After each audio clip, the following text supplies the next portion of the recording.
Hello दोस्तों, विप्रो के बारे में वीडियो में हम बात करेंगे। क्वार्टर 2 के रिजल्ट्स बहुत ही नजदीक है और बोनस के बारे में भी कुछ न्यूज है दोस्तों। तो क्या न्यूज है बोनस के बारे में कि बोनस कंसिडर होने वाला है। रिजल्ट्स हैं विप्रो के, जो Q2 के रिजल्ट्स हैं, जुलाई से सितंबर के जो रिजल्ट्स हैं वो अक्टूबर 17 को अनाउंस होने वाले हैं और रिजल्ट के साथ साथ विप्रो बोनस भी कंसिडर करने वाला है दोस्तों।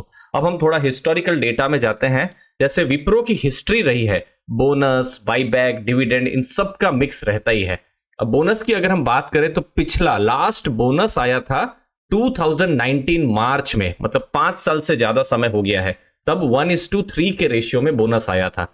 उससे पहले 2017 में आया था, उससे पहले 2010 में बोनस आया था। तो ये कुछ लेटेस्ट जो है लास्ट 10-15 साल में किस तरीके से बोनस आए हैं उसका डेटा है। बट यस, 5 साल के बाद पहली बार जो है विप्रो की तरफ से बोनस आ रहा है। अब बोनस को लेकर बहुत सारी इंफॉर्मेशन रहती है जिसके बारे में हम बात करेंगे। तो देखिए, बोनस का मतलब क्या है कि यहां पर कंपनी एडिशनल या जो कहते हैं ना एक्स्ट्रा शेयर्स जो है अपने शेयर होल्डर्स को प्रोवाइड करती है। ठीक है, अब जब वो एक्स्ट्रा शेयर्स प्रोवाइड करती है तो जो शेयर प्राइस है, जो भी बोनस रेशियो होगा, अभी ये सब तो पुराने रेशियो है, जो भी रेशियो रहेगा उसके हिसाब से शेयर प्राइस भी कम हो जाएगा। अब शेयर प्राइस कम हो जाएगा तो क्या होगा कि जो कंपनी है उसमें लिक्विडिटी जो है वो बढ़ सकती है। तो ये एक चीज रहती है, थोड़ा सा सेंटिमेंट अच्छा हो जाता है कि देखो शेयर प्राइस कम हो गया, लिक्विडिटी यहां पर बढ़ गई है। लेकिन एक चीज का ध्यान रखिए कि इसमें फंडामेंटल कोई चेंज यहां पर नहीं हो रहा है। आपके जो नंबर ऑफ शेयर्स हैं वो इंक्रीज हो रहे हैं और जो शेयर प्राइस है वो डिक्रीज हो रहा है। तो जो टोटल वैल्यू जो है, जब भी बोनस की हम बात कर रहे हैं तो वो सेम ही रहती है दोस्तों। ये एक लिक्विडिटी इंक्रीज हो जा रही है और कंपनी कुछ एडिशनल शेयर प्रोवाइड करती है। अब देखिए, यहां पर बहुत सारे क्वेश्चन आते हैं कि स्टॉक स्प्लिट भी तो कुछ ऐसा ही है, वहां भी तो शेयर प्राइस बिल्कुल कम हो जाता है। तो देखिए, स्टॉक स्प्लिट और बोनस में जो कुछ फंडामेंटल डिफरेंस इस तरीके से है कि वहां पर स्टॉक स्प्लिट में जो फेस वैल्यू होती है वो चेंज हो जाती है। सोच लीजिए किसी कंपनी की फेस वैल्यू 10 है तो वो 5 की हो जाएगी या 2 की हो जाएगी, जो भी होगा। लेकिन बोनस में क्या होता है, कंपनी नए शेयर्स जो हैं वो इशू करती है और बिना कॉस्ट के करती है। तो जो नए शेयर जो कंपनी इशू कर रही है वो कहां से, कंपनी के जो रिजर्व्स होते हैं वहां से वो इशू करती है। तो फेस वैल्यू में कोई चेंज यहां पर नहीं होता है, किसके, बोनस के केस में। तो ये एक फंडामेंटल डिफरेंस है बोनस और स्टॉक स्प्लिट के केस में। अब हमारे चैनल अर्ली फाइनेंशियल आजादी को जरूर सब्सक्राइब करके रखिए दोस्तों, क्योंकि अक्टूबर 17 को जब बोनस की डिटेल्स आएगी तो bonus ratio, important dates, details सबके बारे में हम वीडियो में डिस्कस करेंगे दोस्तों। नेक्स्ट हम इंपॉर्टेंट चीज बता रहे हैं, हमारा टेलीग्राम ग्रुप को भी आप ज्वाइन कर सकते हैं जिसकी डिस्क्रिप्शन बॉक्स में हमने लिंक प्रोवाइड की है। हम म्यूचुअल फंड पर बहुत फोकस करते हैं, तो म्यूचुअल फंड की एनालिसिस हमने शुरू कर दिया है। बहुत सारे म्यूचुअल फंड्स का, बड़े फंड मैनेजर्स के जो पोर्टफोलियो है उनको हमने शेयर करना शुरू कर दिया है।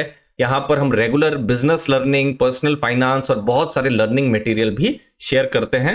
मुझे उम्मीद है आपको वैल्यू जरूर मिलेगी। एक बड़ी कम्युनिटी है, आप भी इसका एडवांटेज ले सकते हैं। डिस्क्रिप्शन बॉक्स में लिंक मैंने दिया हुआ है दोस्तों। अब देखिए, अब विप्रो के बिजनेस पर आते हैं। तो देखिए, विप्रो का मैक्सिमम बिजनेस आप देख सकते हैं 85% से ज्यादा बिजनेस जो है नॉर्थ अमेरिकन मार्केट और यूरोप की जो मार्केट है वहां से आता है दोस्तों। तो क्या यूरोप में चल रहा है या यूएस में चल रहा है तो वो विप्रो के बिजनेस को ज्यादा इंपैक्ट करेगा। ओके, अब देखिए सितंबर का जो रिजल्ट है, यहां पर कंपनी के जब Q1 के रिजल्ट आए थे, मतलब जून क्वार्टर के रिजल्ट आए थे, तो कंपनी ने आउटलुक भी कहा था कि हम इन 3 महीने मतलब जुलाई टू सितंबर कैसा परफॉर्मेंस करेंगे। तो कंपनी ने कहा था कि रेवेन्यू -1 से +1 रहेगा, मतलब फ्लैट रेवेन्यू की बात उन्होंने कही है कि मतलब Q1 में जैसा रेवेन्यू था Q2 में भी वैसा ही रेवेन्यू रहने की उम्मीद है। अब देखिए, यहां 2-3 चीज हो सकती है। अगर रेवेन्यू कम हुआ -1, -2, -3 या उसके आसपास, तो फिर ये नेगेटिव हो जाएगा। लेकिन रेवेन्यू सोच लीजिए +1, +2, +3 उसके आसपास आ गया तो फिर वो पॉजिटिव हो जाएगा। तो ये एक इंपॉर्टेंट चीज रहेगी कि किस तरीके से कंपनी अपने रेवेन्यू को देख रही है, उनके रेवेन्यू आ रहे हैं जब Q2 का रिजल्ट आ रहा है, और फिर हमको Q3 का भी हमको पता चलेगा कि वो क्या आउटलुक प्रोवाइड कर रहे हैं। तो क्या आउटलुक प्रोवाइड करेंगे वो भी देखना रहेगा। समरी में अगर हम देखेंगे तो Q1Q रेवेन्यू में और ईयर ऑन ईयर रेवेन्यू में डीग्रोथ हमको देखने को मिला है और ऑपरेटिंग इनकम में भी डीग्रोथ देखने को मिला है दोस्तों। तो बिजनेस जो है हमको, जैसे अब यहां जो यूएस मार्केट है या यूरोप मार्केट है, डिमांड कंडीशंस बहुत ही टफ रही है। विप्रो ही नहीं, बाकी बहुत सारी आईटी कंपनीज में ऐसे चैलेंज हमको देखने को मिले हैं जहां पर ग्रोथ रिलेटेड बहुत ही चैलेंज हमको देखने को मिले हैं। तो विप्रो को भी वही चैलेंज देखने को मिल रहा है। अब क्या टर्न अराउंड जैसे सिचुएशन क्या Q2 में होगी, क्या फ्यूचर के लिए वो गाइड कर रहे हैं कि नहीं, अब जो डी ग्रोथ होना था वो हो गया, अब ग्रोथ होना शुरू होगा, ये सब कुछ इंपॉर्टेंट क्वेश्चन मार्क्स हैं जो हमको Q2 के रिजल्ट जो कि बहुत करीब है हमको पता चलेगा। बुकिंग स्ट्रांग रही है 3.3 बिलियन की, but yes quarter on quarter थोड़ा सा डिक्रीज हुआ है।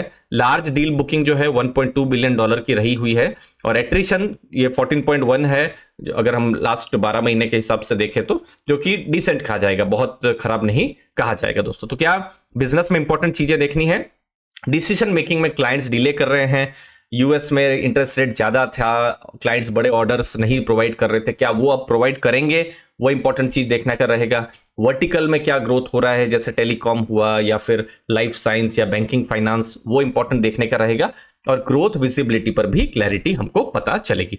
वैल्यूएशंस पर लास्ट में नजर डाल देते हैं तो देखिए पी रेशियो अभी 25 का है, मतलब कंपनी ₹1 प्रॉफिट कर रही है तो मार्केट 25 टाइम्स वैल्यूएशन प्रोवाइड कर रहा है। अगर ये डेटा को मैं देखता हूं 5 ईयर के हिसाब से तो हिस्टोरिकली 20.5 का उनको मीडियन पी मिला हुआ है। चलिए रिसेंट भी देख लेते हैं, 3 ईयर का भी अगर आप डेटा देखेंगे तो 20.8, चलिए 21 के आसपास आप मान लीजिए। तो वैल्यूएशन के हिसाब से थोड़ा सा जो हिस्टोरिकल 3 साल 5 साल का जो वैल्यूएशन उसके हिसाब से थोड़ा सा हाई वैल्यूएशन में जो कंपनी है अभी हमको ट्रेड करता हुआ नजर में आ रहा है। अब इंपॉर्टेंट ये रहेगा कि बिजनेस में क्या ग्रोथ के नंबर्स आते हैं, वो इंपॉर्टेंट हमको पता चलेगा 17 अक्टूबर को। दोस्तों मुझे उम्मीद है इस वीडियो से आपको वैल्यू मिली होगी। सब्सक्राइब करके रखिएगा, जो भी बोनस रिलेटेड इंपॉर्टेंट इंफॉर्मेशन आएगी हम आपके साथ शेयर करेंगे। थैंक यू, धन्यवाद दोस्तों।